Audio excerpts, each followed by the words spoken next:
Welcome to the Dr. Shannon Show Body Recomposition Capsule. There's so much fitness advice out there, and quite frankly, much of it isn't true. So in this 10-episode series, we're covering all the science-based tools for body recomposition. You may have heard me cover many of these topics before, and some things will be brand new. I wanted to create one organized capsule of information that will give you all the important concepts for improving your body composition. Because we know improving your body composition isn't just external. It has incredible benefits for your health, energy, mood, and longevity. I'm your host, Shannon Ritchie. Welcome to the show. This episode will teach you the nutrition basics to body recomposition.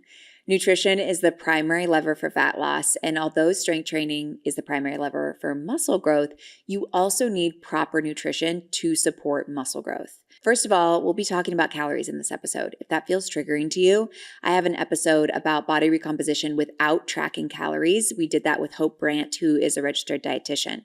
That episode is called Ask an RD, I don't want to track my calories. How can I reach my body composition goals? So if you want to look that episode up and listen to that one instead of this one, highly recommend. That said, calories are an important part of this process. I do like to strip away the stigma behind them and just try to see them as math as much as possible. And I know sometimes that's easier said than done. Also note before we get into this episode that I'm not formally trained in nutrition. I know nutrition science is complex and I don't claim to have all the answers. So please know that this episode is coming from my conversations and interviews with registered dietitians combined with my own knowledge and experience.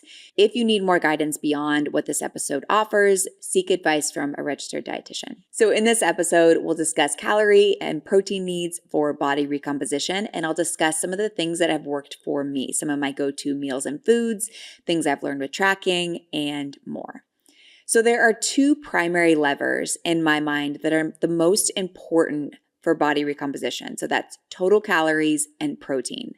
And I'm not saying those are the only important levers. Other macros, micronutrients, timing, fasting, electrolytes, supplements, all of those things may play a part. But for the sake of simplicity and for me staying in my own lane as much as possible, we're going to keep it at those two things. And those are honestly the two things that I have focused on and had success with in the past. And I know many others can too, just keeping it really simple. So let's start with calories. To body recomposition, according to the registered dietitians that we work with, you want to be in a slight calorie deficit. So think a deficit of 200 to 400 calories from your maintenance.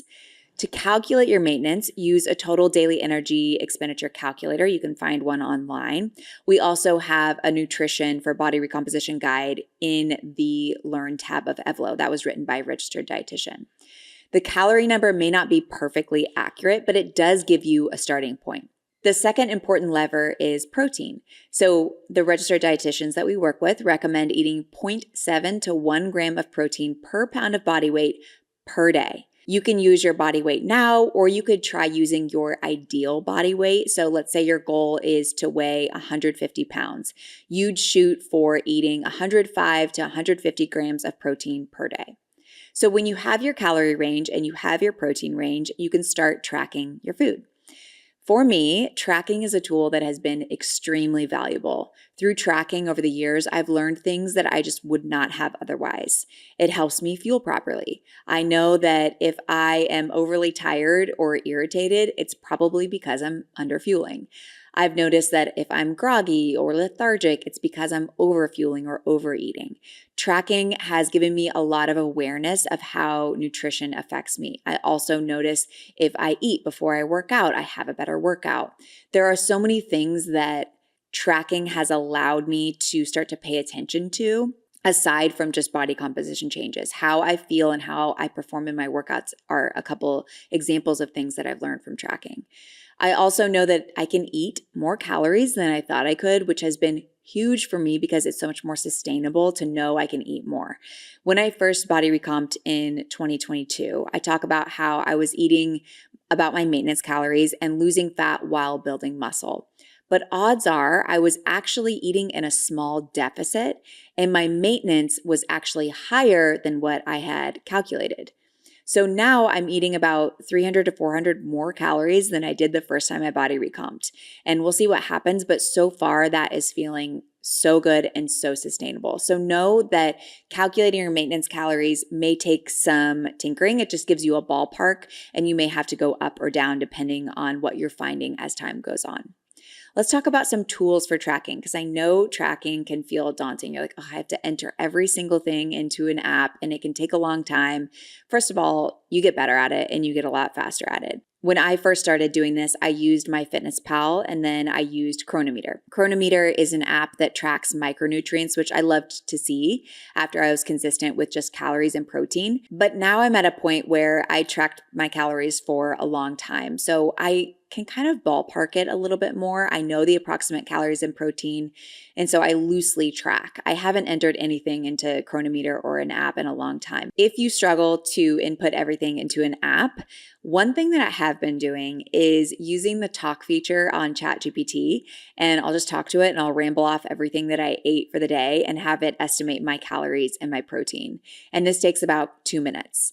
And it's probably not super accurate, but it is a tool that you can use if you're struggling to stay consistent with your tracking.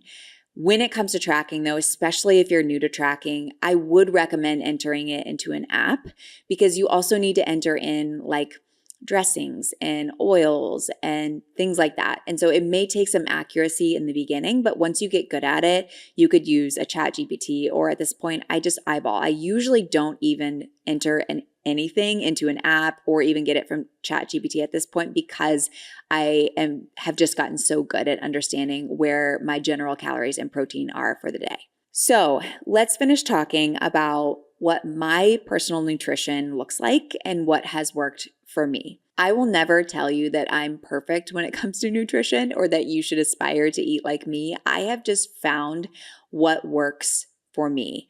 I really try to apply gentle consistency with my nutrition, just like I do with my strength workouts, but I will share some of the things that I've learned over the years. So I'll tell you my experience with fasting versus eating before exercise. I'll talk about my favorite proteins and snacks and meals. I'll talk about how I incorporate alcohol and treats. I'll talk about my philosophy on the weekends, and I'll kind of discuss how improving my mental health has improved my nutrition. So first, fasting. I know this is a hot topic of debate, and I do not claim to have the answers, and I see experts arguing about it online all the time. But I have tried both ways. So I have tried fasting and I've tried not fasting. For me, I think I have a better workout when I eat something before I work out, at least a banana. A lot of times I'll have like a banana and a protein bar or something before I work out. And I just find that I get higher quality workout. I'm able to take my lifts closer to failure and do more reps. So I think over time that has been more effective for me to eat before I exercise. But again, I've done it both ways. You can try both ways if you want, or if it's recommended by your RD. As far as eating after exercise, I don't stress about getting something right away afterwards. Rarely do I do that. Usually I am taking class or I'm teaching class and I'm rushing off to do the next thing. I'm not like sitting down to have a meal right afterwards. And sometimes I won't eat for hours later. And I have found that I can still build muscle without eating something right after. Again, there are people saying that you have to eat right after, especially when you hit perimenopause. And I've seen other experts argue that that's true and that it tends to be more of a window of time in which you need to get your protein for the day. So if you can eat right after your training, I say go for it, but I don't stress about it personally. I just stress about staying consistent with my protein throughout that whole day, no matter kind of when it happens. Okay, next, my favorite proteins. I'm not going to lie. This is where I take a B+ mentality when it comes to nutrition, especially right now. I have 2 kids under 2 and I'm running a business, and there's just not that much time for cooking and cleaning the kitchen. If you have young kids, maybe you can relate to this. It is all hands on deck at night, and it's difficult to be cooking and managing the stove while my toddler is trying to jump off the couch and the baby needs to nurse. It's just insane. So I've been heavily relying on convenience foods right now. But every time I eat, Whether it be a snack or a meal, I do try to incorporate some sort of protein source. And that's usually a meat like chicken or salmon or ground turkey or ground beef. But I do eat a lot of more processed convenience foods. I eat a lot of protein bars. I like the Quest ones or the Costco ones. I personally think they taste fine. If you're picky, don't listen to me because I really don't care what they taste like. For me, it's just like convenience and get it down. But I like those, and I think the macros are good on those. I also do some protein powder. I wouldn't say I do protein powder every day, but I do it often, especially if I'm in a pinch. So I'll mix it in water if I have to. I don't do that very often. I haven't done that in a long time, but sometimes I'll mix it in water, or I'll put it in cottage cheese or Greek yogurt with some fruit on top. I like the Just Ingredients strawberries and cream protein powder the best. I've tried so many protein powders. That's my personal favorite. I also do a lot of beef sticks, so like chomps, and those are really easy to just grab and go out the door to have a snack on hand that's high protein. And finally, I'm a big dessert person. I always need to have something sweet after dinner. I like to make my dessert have some sneaky protein. Sometimes I won't do this. Sometimes I'm like, I want a cookie or a Klondike bar. But other times, most of the time, I try to choose a dessert that also happens to have some protein. So Halo Top ice cream has a good amount of protein, actually.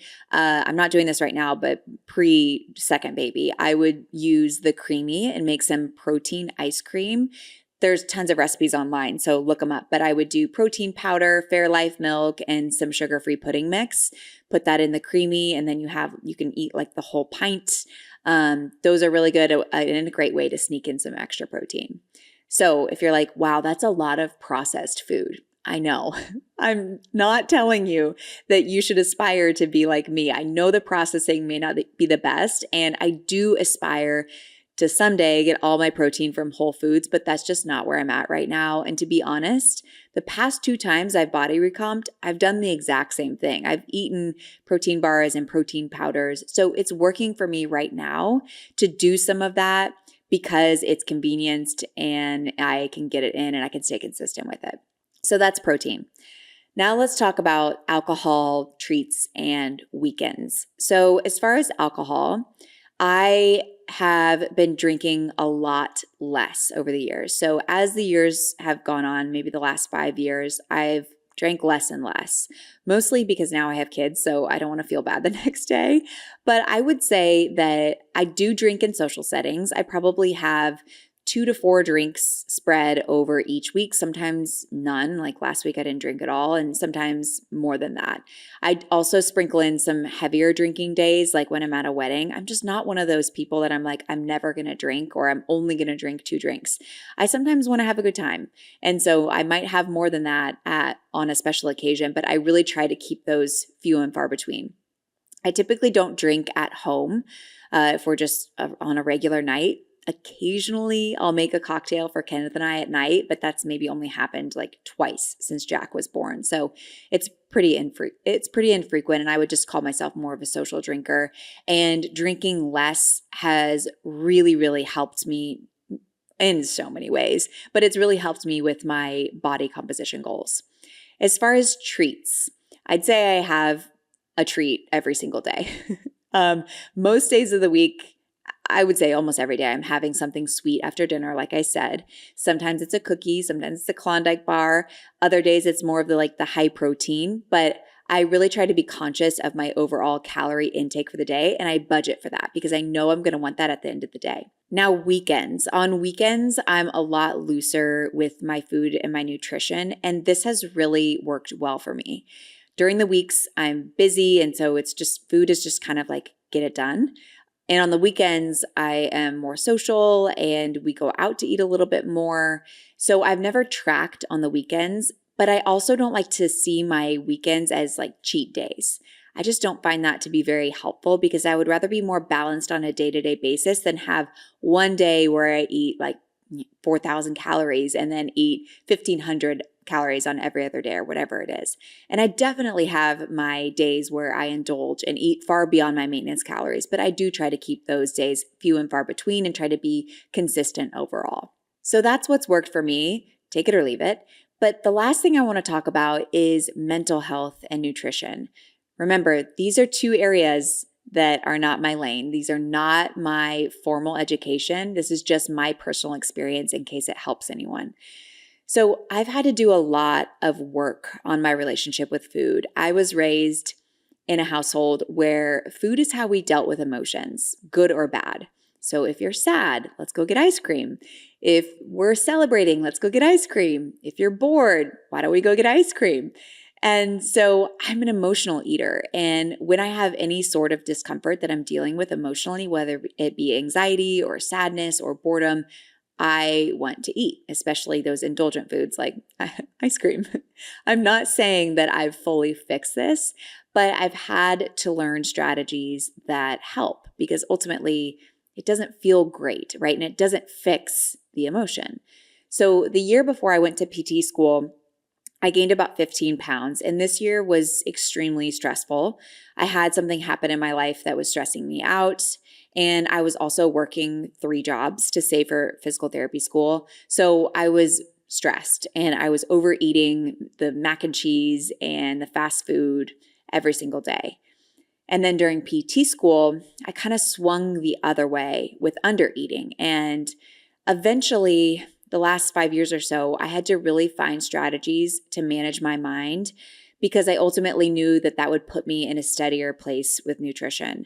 My mindset has changed completely over the last 5 years. It's what has allowed me to build a business, improve my relationship with my husband and my friends and my family. It's allowed me to now see body composition changes. Maybe that's for another day. But managing my mind to me is such a huge part to having consistency with nutrition. So again, without going too far into this, I've learned that managing my mind is key. I know that if I don't manage my mind, I could easily let my nutrition habits get out of control. I'm just not one of those people that naturally eats for the needs of my body. I think that I'm actually starting to get there after all these years, but it has truly taken a lot of time and honestly some tracking for me to even learn what proper fueling feels like and looks like for my body. So tracking alongside managing my mind were the tools that really helped me in this process. Nutrition is so tough because, as I'm alluding to, it can be more loaded than just eat in a slight calorie deficit and track your food. No big deal. It sometimes does take peeling back layers and working on your mental health alongside your nutrition habits to make a sustainable difference. So although I'm teaching you the basics today and I'm telling you that it doesn't need to be complex, that doesn't mean it's easy.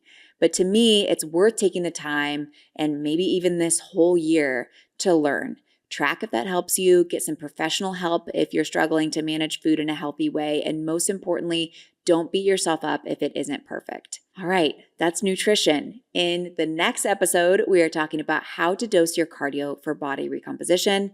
We'll see you tomorrow.